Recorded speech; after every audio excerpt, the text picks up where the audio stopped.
Hi-ho, fish folk! Welcome to part 2 of this detailed fish room tour.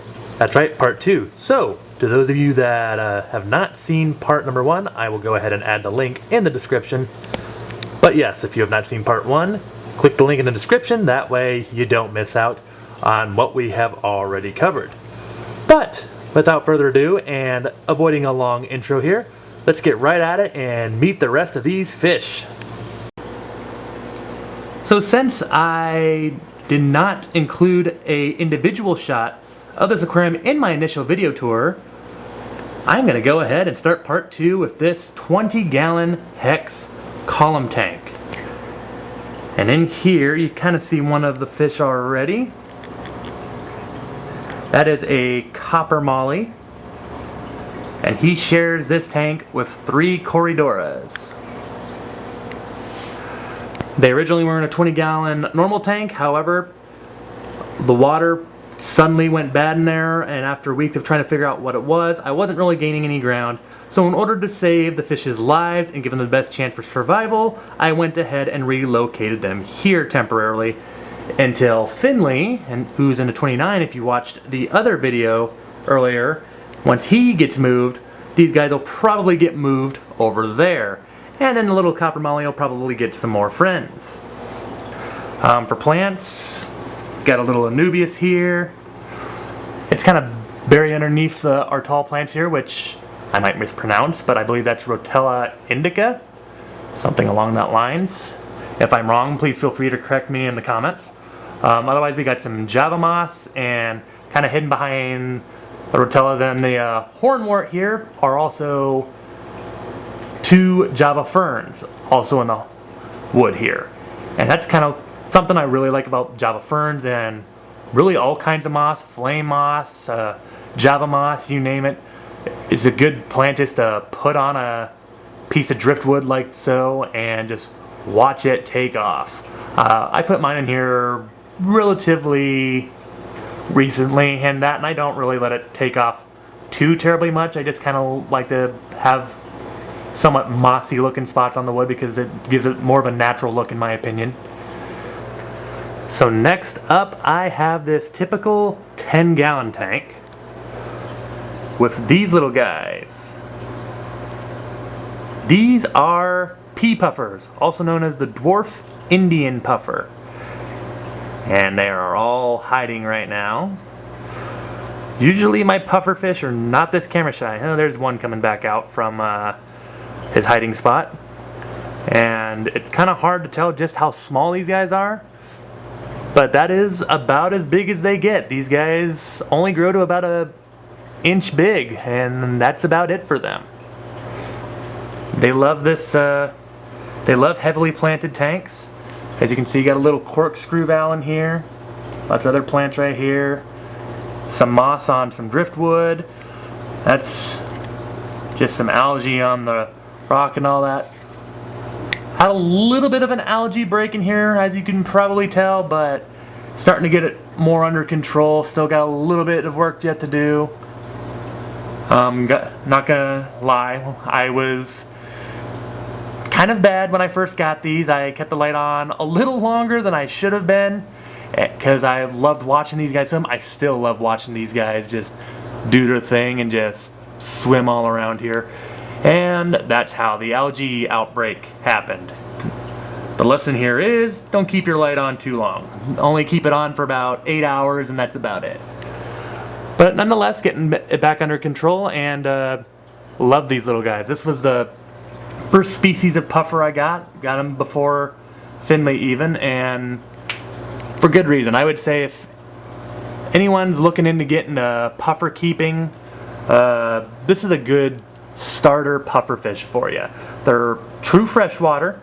Beyond some people's popular belief, not all puffer fish are saltwater. These little guys are true freshwater, and the thing that makes these guys a little easier than a lot of puffers in my opinion is you don't have to keep getting them snails to grind down their teeth. They don't have those continuously growing teeth like what Finley there does, or others such as a green spotted puffer or a figure 8 puffer, Amazon or South American puffer, the list goes on and on.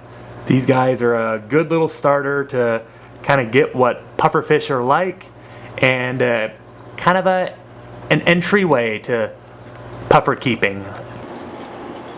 This right here is easily one of my top 3 favorite tanks in the whole fish room, and there is not much debate about it. This is a 46-gallon bowfront, and you see its 2 inhabitants right here. We have a marble and golden pearl scale angelfish, and they are a mated pair. How do I know so? They have laid eggs 3 times, hence part of the reason why they have their own tank, as all 3 times, unfortunately, it didn't work out because there were other fish in there, hence the eggs were eaten by the other inhabitants, so they were brought in here in hopes that the angels have a better chance of raising them, even though the angels eventually may have to be brought out themselves in order to raise the fry. Anywho, angelfish to me have always been a favorite. I think part of the reason why angelfish are so cool is there's no other fish that's, really shaped like them. Gouramis kind of have those sort of fin-like things, but at the bottom of their bodies, but none of them quite scale up to an angelfish. And angelfish to me, they've always just looked like they glide more than they swim, and that's truly mesmerizing in my opinion to watch. And especially in a heavy planted tank like this, it's just enhanced that vision of mine. In terms of the angelfish breeding, they usually like to lay their eggs on big leaves. 2 of the 3 times with me, they've laid eggs on an Amazon sword leaf, as Amazon swords usually have pretty decent sized leaves. You can see the leaves in this tank for the swords are all pretty decent size.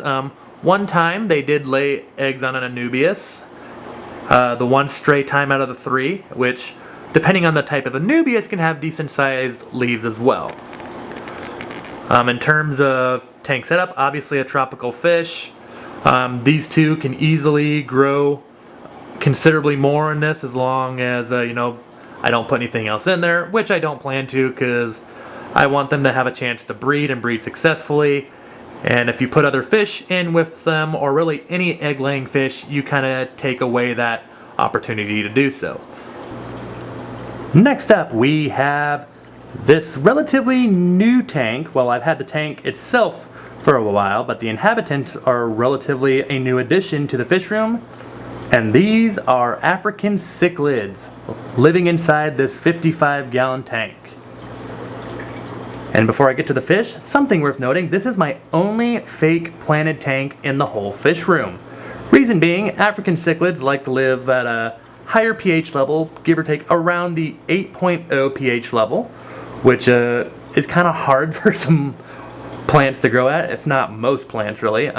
Some hardier plants like, usually I find Anubiases are pretty hardy, could probably make do in here for a little while, but even if the pH did not eventually get to them, cichlids can also be kind of vicious towards some plants. Not all of them, there's obviously, of course, exceptions to the rule, but they typically also tear up the plants as well with their aggressive nature. There are some cichlids that, again, might leave it alone, may not care. But typically cichlids, either you gotta do fake plants, or it's usually recommended otherwise that you just do rocks and like driftwoods and such. As for the fish himself, you can see one of them right here in front of the rock formation. This guy here is an electric yellow cichlid. They're also known as yellow labs. And looking at the top fin there, I believe that's the female. Yep, looks like that's the female. The male must be swimming somewhere in the background there. I know that's the female, or I believe that's the female, because she does not have the black on the top of her fin there. There's the male. He's residing inside this Texas Holy Rock here. The Texas Holy Rock, as well as the substrate here, helps me maintain that 8.0 pH that I discussed earlier, which, as me as the fish keeper, helps, keep them healthier a little more easily.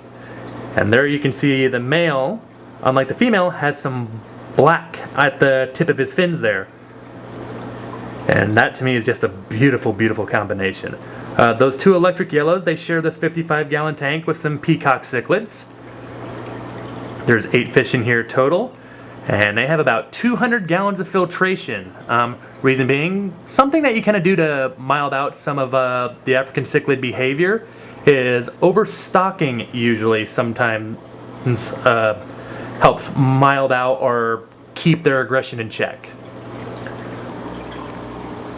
Last but most certainly not least, ladies and gentlemen, we have this big tank. Yes, yes, yes. This is 125 gallons. It is 6 feet long, 18 inches back for those of you that don't know the parameters, and these goldfish are gonna love it. The smallest goldfish in here might be a little hard to tell. There's one more. He's kind of hiding back there behind the sponge filter. The smallest one in here I would say is probably 4.5 inches, maybe even knocking on the door of 5. That fantail there, he's about the size of a baseball. All the rest of the comets are easily bigger than 4.5, 5 inches for sure. I'd say there's some that's probably more up to at least 6, if not, I might even say about 8. Comet goldfish, the ones that are the longer shape there, they can grow to about 1 foot long. So even when they reach their whole full glory, which they can even get bigger than that, they will be very appreciative of all the swim space that a 125 has to offer, especially that 6 foot back and forth. Alright, the last thing I wanted to show you here real quick, give you a little sneak preview. This big beauty of a tank is where Finley will be rehomed shortly. Yes, very excited to bring him in here. He's going to get so big in this tank. It's going to be awesome to see. He's going to look amazing in here. And just to give you an idea, this tank is 4 feet from side to side, 32 inches tall, and as I bring our camera to the side here, that little tank right there is a 10-gallon tank. I'm sure a lot of us kind of get the idea of how big those are. This tank is 2 feet front to back, and as you can see, it dwarfs that 10-gallon. I mean, this tank is just a behemoth. It's a monster, really. And Finley still is going to need every last bit of it to reach his full potential in here. Can't wait to see it, though. Definitely stay tuned for that. There's videos coming up on this tank as this, as I say, just a big beauty of a tank just progresses, and as we get it ready for little old Finley, who's quickly growing up. Over here though, one last little teaser. You'll notice, yeah, there's a little bit of stuff here. Gotta situate some things yet for moving over from an old place yet. This 10-gallon and all this stuff is going to be moved because something very big is coming right here. Yes, right here in this spot. And I tell you what, folks, you don't want to miss it. It is going to be awesome once you see it. I cannot wait to get it down here. It's going to be amazing. Otherwise, ladies and gentlemen, I hope you enjoyed the tour of my fish room. If you like what you see, like what you heard, maybe both even if I'm lucky, consider subscribing and make sure to hit that like button. Share with your friends, leave a comment if you, let me know, what kind of tank do you like best here? Do you like the cichlids? Do you like the angelfish here? Do you like the big goldfish tank? Maybe it's the Hex and all that because it's a little different. What's your favorite fish? Do you like the rainbows? The fahakas? One of the betas maybe even the gourami? I hope you guys all enjoyed this little fish tour, and looking forward to sharing a lot more with you later. As I said, a lot more to come. We ain't done yet down here. Oh no, not even close. Looking forward to sharing it all with you guys. Until then, Fintastic Freak, out.